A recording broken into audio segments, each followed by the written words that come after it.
Hi everyone, here I am, day 38 of the old COVID lockdown. I think it's day 38, I've lost bloody count now. I just looked at my last video and it said 36 and that was a couple of days ago, so hopefully my maths is correct. As you can see, I've had the old barnet done. I actually did it myself. I got a big bald patch on the back, so I think I went a bit mad there. I'm in Cliftonville at the moment in West Park Avenue. I'm about to pick up some food from a caterer, take it down to Dover to drop off to my customers that are isolating down there, and then I'm going from Dover straight up to Gatwick to pick up a lady that's coming back. She's had to get out of old Brexit land because she's been over there for 90 days. So I'm going to do that. I'm on the road for a while today with the Gatwick run and everything, so got a packet of crisps and a can of drink and that to keep me going. The roads are looking better today. Check this out. That's West Park Avenue, Cliftonville. Almost everywhere is like that now, I've noticed. They've either been gritted or they're starting to thaw because the temperature's going up a bit, so it's all good. Hopefully I'll find out the rest of the way down to Dover. So I'll leave you be at the moment and I'll catch up with you when I'm down there and let you know what I find. Alright, see ya, bye. Well, that's that job jobbed.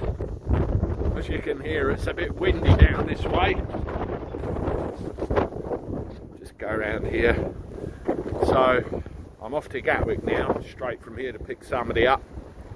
And hopefully that flight will arrive on time and I will get home. Anyway, I'll catch up with you in a bit. See ya. Well, I'm in the car, just about to move away. Thought I'd show you this. One of the big old cruise ships currently in port. I noticed it on the way down. It looks like it's manoeuvring around. It seems to have changed position slowly. Hopefully the cruise industry will start to come back again once all this is over. That'd be nice. Trips down to Southampton. Anyway, I'm going to go now and get myself up to Gatwick and I'll catch up with you in a bit. See ya. Well, I had a good trip from Dover up towards Gatwick. I'm quite ahead of schedule now, so I've popped into Clackett Lane services just to kill 15 to 20 minutes and then I'll carry on to Gatwick. It's quite nice up here at the moment. Check out the weather. See, beautiful blue skies, and there's the services over there, and you can see leftovers of the snow. So I think it's starting to thaw everywhere, and I didn't have any problems on the motorways at all. There was no snow drifts, no ice, no nothing, and everything was moving quite nicely, so that was good. Yeah, I had a look at the flight information, and it's due in at 2:13, so it's about 45 minutes from now, and then obviously we have to allow time for the people getting off the plane as well. I want to show you quickly how we track flights actually, because it's something that's asked every now and again. Check this out. Now this is a program called Flight Radar. You can download it free off of the App Store or the Apple Play Store if you've got an iPhone. I think I got the names right, but basically this will give you information on any aircraft anywhere in the world. I mean, if I zoom out the map, you can see hundreds of planes all over the place. This is Europe, and then you've got us there. If we nip across the Atlantic, I'll just zoom this out a bit. So you've got the States there, North America, there's a few more. But to zero in on a aircraft, particularly one that you want to check, if we come up here, and what you do, you put the aircraft number in, the actual flight number. Now in my case it's an EasyJet flight and it's EZY8662, or for Flight Radar's sake, U28662. That's the other code they go by. So you see there we've got a flight that's labelled live, and I can open that up and it tells me when it was scheduled to go, when it actually went, when it's scheduled to arrive, and when it's estimated to arrive. And if I go on show on map, that'll tell me exactly where it is right now. the fact it's going to arrive in about 38 minutes, its altitude and its speed. If I zoom out the map, you can see it's over France somewhere and on track to come here. And we do more info, and again that will give me a little bit more information along with its flight path tracked. So that is actually the app we use to track everybody, and we try and get to the airport probably about 10 or 20 minutes after you've tracked down, and if there's any delays as well, we can, you know, adjust our time of arrival for that. So that's it. There you go, you see, it's pretty simple really, and then we can use that, as I say, to adjust our time of arrival at the airport. So I'm going to nick off now and go and spend a penny, and then carry on to Gatwick, and hopefully I won't be waiting around too long. I heard of a friend of mine who owns another airport transfer company. He's had to wait hours at Heathrow for his people to come through. Sounds like a nightmare there, but there's not a lot going on at Gatwick, so hopefully I won't get that. Anyway, toodaloo. Well, I'm here now. I'm in my usual spot. You can see the Kentucky Fried Chicken over there.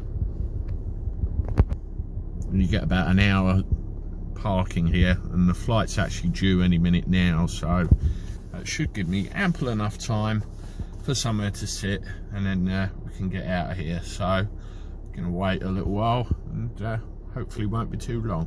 Alright. Well, I've just heard from the passenger. She's just landed, so that's good.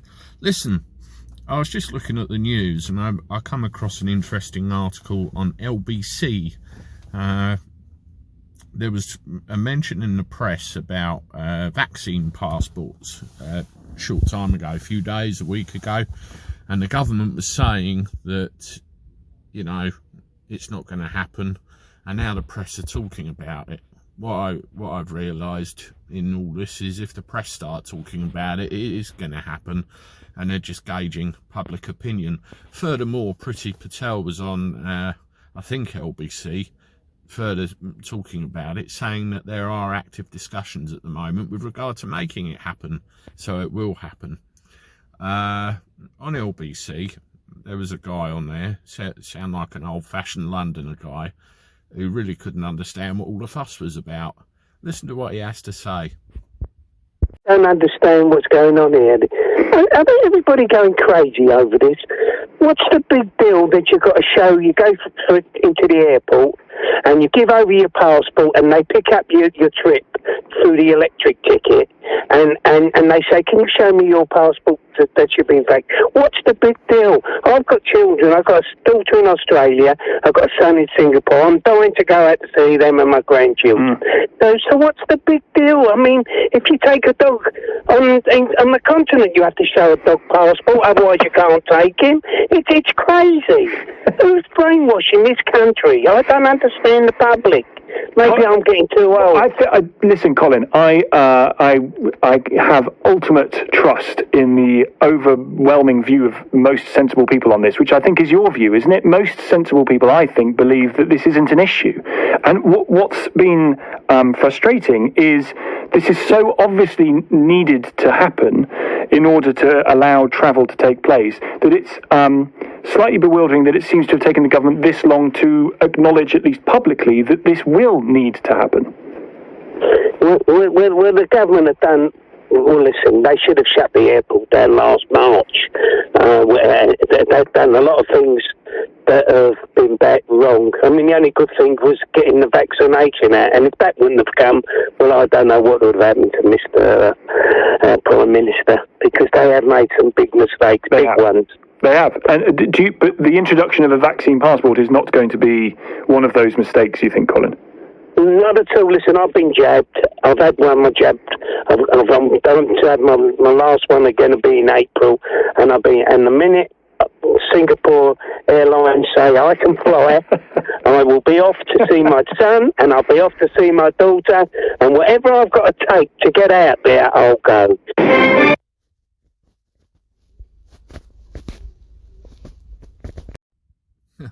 Bless him. I hope he gets out to Singapore to see his son. I mean, what do you think? Do you agree with him? Do you have another view? Let me know in the comments. Well, that's me done for another day. I'm outside my house. It all went well till we got to the customer's address and her friend wasn't there who was supposed to be there to let her in, but it all went well in the end. Anyway, it's bloody freezing. I'm going indoors and I'll see you tomorrow when I'm on the road again back to Heathrow. Like the video please if you haven't. Please subscribe to the channel. Have a good evening. Bye.